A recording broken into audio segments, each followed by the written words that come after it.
All right, Greg, we're back, and I want to talk Golden State Warriors basketball here. One of the most storied franchises in the NBA. Three-time NBA Finals winners over the last handful of years. One of the best rosters ever assembled, and their leader is Eric Paschall from Villanova. It's thrilling to me. Look, they're in hardcore tank mode. I don't think there's any question about this. There's a real scenario where this team does not have a win to this point. They beat a bad New Orleans team without Zion early in the season, and they do sneak out a win against Portland on Monday. But they're not playing to win. And not only that, they're not playing anyone. They're sitting D'Angelo Russell with a, quote, ankle injury that I don't buy. They're sitting Draymond Green with this injury, and they're just letting these guys sit and sit and sit. This is so reminiscent to me, and I don't blame Golden State, by the way, for capitalizing on an opportunity, but this is so reminiscent to me of when San Antonio tanked with the David Robinson injury. They tanked the entire season, they get rewarded with Tim Duncan, and it pays off in a big way. In this case, once Golden State lost Steph Curry, and by the way, Steph Curry's not going to play another game this season. There's no reason to bring him back. Same with Klay Thompson. They're both magically going to have to sit out the remainders of the season. And I wouldn't be shocked if Draymond finds his way to that injured list as well. But their goal is to have James Wiseman in the starting lineup next year. And there is no doubt in my mind. He is by far the cleanest fit for this team in terms of the top prospects available, because a lot of the other guys are wings. I'm looking at Tankathon, which seems to be becoming a staple in this show. And Golden State's currently tied for the third worst record in the NBA with Sacramento and Orlando. Kind of disappointing for all three of those teams, quite frankly. One quick lottery sim, and this is legitimate. Golden State gets the first pick in the draft. They get James Wiseman. I think we just know that that's how it's going to go. This is going to be the next big piece that allows Golden State to continue their pseudo dynasty moving forward. Adding a big guy like a James Wiseman, who, Chris Boshi, kind of a player, a developing jump shot, but the crazy athleticism and a good feel for the game. By the way, Wiseman, his per 36s after a game against, I think it was South Carolina State or something along those lines. His per 36s are 45.8 points per game, 18 rebounds, and 4.9 blocks. Pretty solid start. But it's super clear. Like, they're not trying to win. They're just not. This game against the Rockets was one of the most embarrassing games I've ever seen. And this Rockets team also kind of sucks. I mean, why would they try to win at this point? It's literally gone from... It's literally gone from bad to worse in their situation. I mean, from Klay's knee injury happening in the final game of last year's NBA playoffs to just the unfortunateness of the Curry injury, and I don't think they were poised to make a lot of noise with just the Curry, D'Angelo, Draymond team. I just didn't think they have enough around them in that situation. I don't necessarily know if they're full on tanking, but it certainly doesn't shock me that the plan is going to be to potentially keep a lot of these guys out. And why not? I mean, you said it yourself. Unfortunately, tanking sometimes pays off. I mean, we sat through 4 seasons of tanking before it finally halfway paid off. It is what it is. I mean, my biggest issue with thinking of tanking now in the NBA is those flat draft odds, though. Right. They're lottery odds. That changes the game. I mean, you could tank all you want, and then all of a sudden you have the 8th pick, and you're sitting there getting really not what you're looking for in a guy like Wiseman. I mean, that's entirely true, but to say that the odds are significantly worse than they were before aren't fair either. The number one, the team who slotted to get that number one pick with the worst record in the NBA had a much worse chance of not getting the first pick than they did getting the first pick. It was never a foregone conclusion by any stretch of the imagination. Now, yes, the odds have been leveled even further. The top 2 teams have a 14% chance. After that, you're talking about 12.3 and 7.5. It's different for sure, but that is also reason to continue to tank, because regardless of whatever game you're playing, you want the best chances to win. And I'll take that 14% chance of drawing that number one pick over that 12.4% chance. And here's the other thing. You talked about potentially teams jumping up because, now we have more than the top 3 picks drawn at the lottery, which I love, by the way. You want to make sure you're as bad as possible because teams statistically are going to jump up. If you want to make sure, look, if you're in that third position with 5 games left to play, I want to lose out and get to 2, because worst case scenario, I can pick it 7 instead of pick it 8 if disaster strikes. You always want the best odds, and that Golden State is very clearly going after those best odds. Their starting lineup the other night: Eric Paschall, Glenn Robinson III, Willie Cauley-Stein, Kai Bowman, and Jordan Poole. That's an NBA starting lineup. That's a pretty good college starting lineup.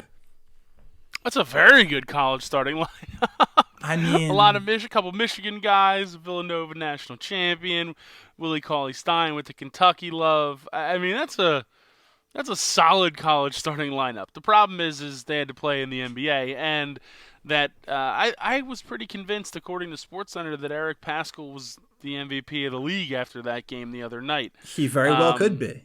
I mean, listen, I think they're going to take a look at a bunch of these guys. I don't necessarily think that a guy like D'Angelo Russell or Draymond isn't going to play again this season. I think they're going to get a little more run once they can figure out some of the, mysterious ailments that are plaguing them in San Francisco. An ankle injury, a sprained ankle. Yeah, mysterious. Of course. Well, Chris, sometimes these are these are things that hang around. They last. They linger. Look, I love him, but their best player right now is a 6'6" power forward, and 40 guys went ahead of him in the draft this past summer.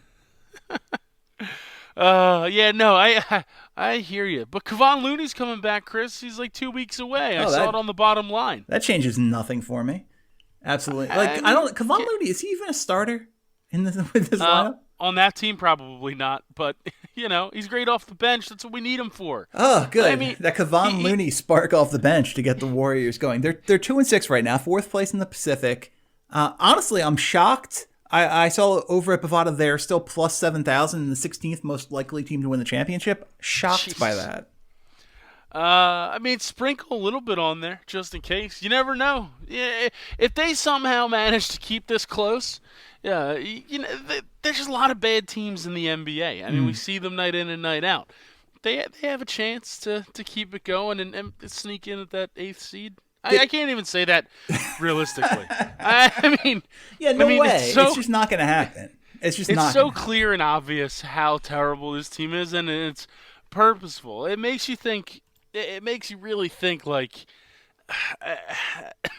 after all the good that's come of the last couple of seasons of them going to the finals, how much wear and tear on those guys has really kind of affected them. I mean, obviously, the Steph thing is sort of a freak, just broken arm situation, but it almost will benefit them moving forward to give a lot of these guys a rest and a season off when they've pretty much played an extra season's worth of games with postseason games over the last 5 or 6 years. Yeah, that's true.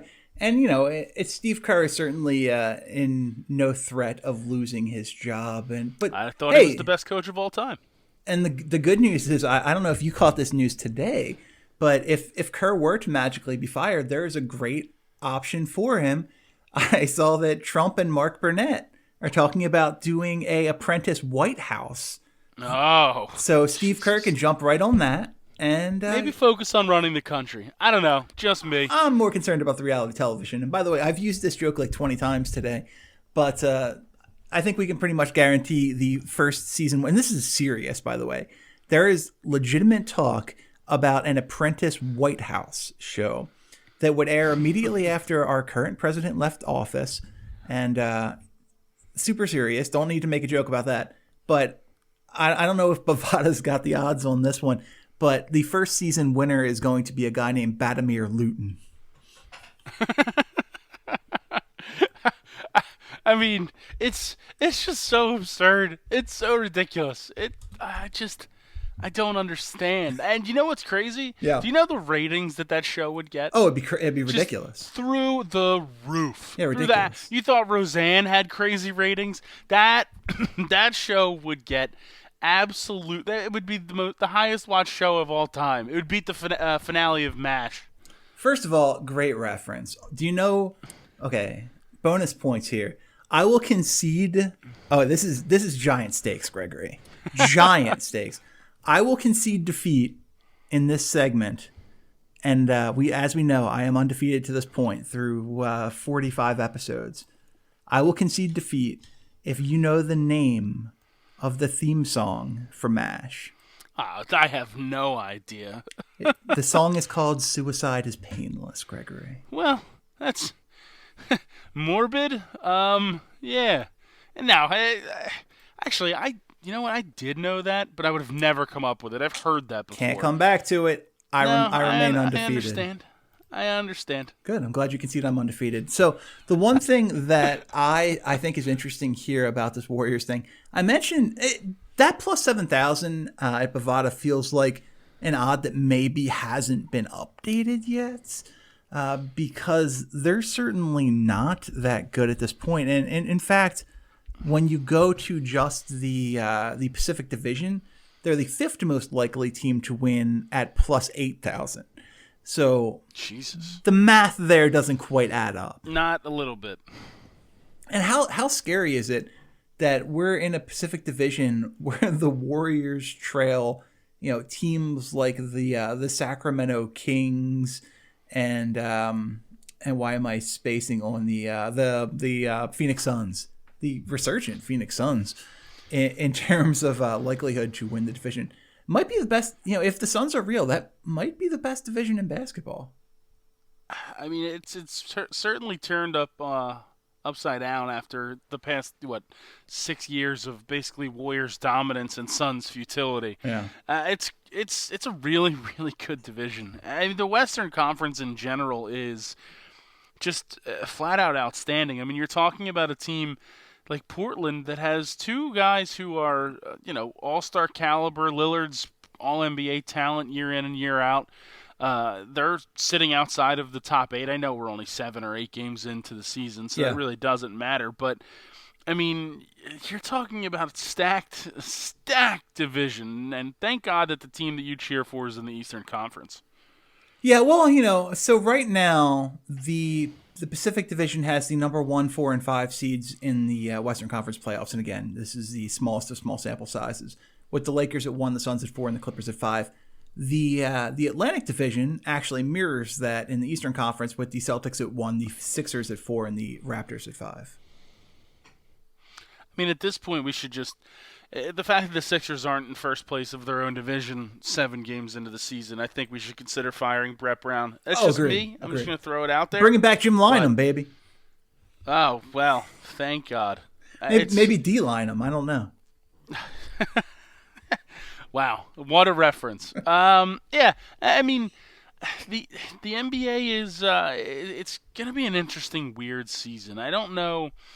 It feels like, how at the beginning of the year and even heading into most of the offseason, we talked about how wide open it kind of felt. Mm-hmm. It doesn't feel as wide open as we're getting underway here. I don't know why. I feel like there's some hand up. The Lakers may be better than I thought. I don't know. I'm just going to throw that out there. Mm-hmm. They've certainly showed a lot more than they did that opening night. It is going to be interesting to see. I mean, I've seen over and over again the conversation around the Kawhi load management stuff, just basically being stuck in a hotel for the last 3 days. And I think they're going to have to play this differently in the Western Conference than the Raptors did last year. You know what I mean? Yeah. I don't think he can miss as many games just based on the amount of talented teams that are in that conference. It's so, and obviously when Paul George comes back, it's going to make a difference, but I don't see that being as successful of an option in the regular season as it was last year for Toronto. Yeah, not only does the league not feel as wide open, the Eastern Conference doesn't feel as wide open. I mean, we saw a a Milwaukee team last night where Giannis was 4 of 7 from 3 and 14 of 18 from the line. Obviously, those stats are not going to carry through to the entire season, but just being a three-point threat if you're Giannis Antetokounmpo is enough to guarantee you an MVP, basically, and guarantee that the Bucks are going to be that number one seed. Because Giannis is not going to be a load management guy. Nope, he's going to play every game like he should in the NBA if you want to be the best player. Not built like that even a little bit. And I agree. You should take some pride in that, and I don't know how much guys like LeBron and all of them care at this point, but Giannis has never played fewer than 72 games in a season. And, I saw this story and talk about different players from different times. I saw a story about Iverson the other day, and basically what happened was Iverson was hurt, and the equipment manager literally had to hide his jersey so he wouldn't put it on, go out there and try to play. And he got so mad that they took his jersey away from him, he threatened to walk down to the NBA store, buy his own jersey, and play like that. I mean, that's insane, but those are the kind of guys you love. Now, Iverson doing that game in and game out, playing hurt.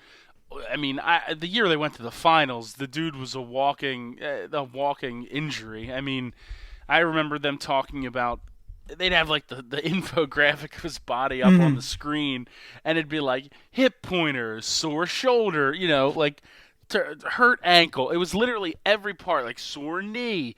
Everything was an issue. You love the guys who have the heart like that, but who knows how long his career could have been extended with a load management type situation going on. But then he wouldn't be Allen Iverson if that was the case. You know what I mean? Yeah, I mean it's his personality. It's his character. It's what made him that scrappy 5'11", 6 foot guard who was willing to take on all comers at all times, regardless of the situation. Well, you act like Al's career fizzled out. The guy came into the league 96-97. He averaged 23.5 points a game. If we cut to 2007-2008, he is still averaging 26.4 points per game, and he's got 10 or 11 All-Star games in that time. From 21 to 32. It's not like he was done at 27 because of injuries. He was still playing at an incredibly high level. Even that first year in Denver, that second year in Denver where he averaged 26.4 and got to the line a ton. Jesus, he was good. But that was his game. And by the way, as a 32-year-old in Denver, he played 41.8 minutes a night. The guy's a goddamn beast, Chris. I don't know what to tell you. He's a one of a kind of player that you don't see come around very often. The amount of talent that he had in that frame, and just being able to go at literally anyone. It did not matter who it was. I mean, obviously, the famed Jordan crossover clip, that's one that stands out, but Iverson was never afraid to sit out. And I'm not saying Kawhi is afraid to play Giannis. That's obviously not the case. I mean, that would be dumb to say. Don't say it. I don't know why you did. But it's I mean, obviously, considering the Raptors waxed the Bucks last year in the playoffs, Kawhi is most certainly not afraid of Giannis. Yeah. It's weird. It's weird, and I don't know if it's because of the past injury history, and just maybe now you're more in tune with what's going on and listening to your body and how that works. But the way it's perceived and the way it's going to be spun, which may not be true, is it's going to be spun as, oh, this guy's soft. When we just saw Kawhi basically dominate the NBA playoffs last year. With some limited help from guys like Siakam and Van Vliet and whoever else the Raptors who destroyed all of my hopes and dreams last year Danny Green. Yeah, I mean, we're talking about a guy who essentially just carried a franchise to their first NBA championship, and now people are sitting around asking if he's soft because he sat out 3 of the first 6 games of the year. Look, I mean, that is what it is. I don't love the load management stuff. I think TV's got to be smarter about not putting teams on the back half of a back-to-back on national TV, because there's just such a high likelihood guys are going to get sad. That's not on the team as much as it is on the cable station. But yeah, they don't make them like Bubba Chuck anymore. This guy doesn't exist, for better or worse. This guy does not exist anymore. Let's take a quick break. We'll be right back.